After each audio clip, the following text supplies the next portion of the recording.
বলতেছিলাম যে আপনি যদি নাপাক হয়ে থেকে যান তাহলে আপনার কি হবে? আপনার ওই যে লাড়ি ভড়ি ঘিষ্টে ঘিষ্টে চারিদিকে নিয়ে যাবেন। কোথায়? জাহান্নামের মধ্যে।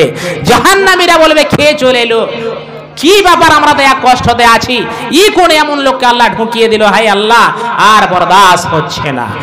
ওই লোকগুলোকে দেওয়া হবে যে লোকগুলি পবিত্র অঞ্জন করল না। এমন লোক আছে, এমন ওই মহিলা আছে ঠিকভাবে পবিত্রতা অর্জন করে না। কিভাবে অর্জন করতে হবে কোন মৌলবি সাহেব ঠিকভাবে জিজ্ঞাসা করে না। মহিলার তরফ থেকে 130 টাকা। আর মা খালা আর কেউ নাই, সোনা চাঁদি হার গালা কেউ দিবে না। জি লিয়াসেন সোনা চাঁদির হার গালা লিয়াসেন, আল্লাহর ওয়াস্তে বিশ্বাসের কোনো বিশ্বাস নাই, মতের কোনো গ্যারান্টি নাই, কবে দুনিয়া ছাড়া হয়ে যাবে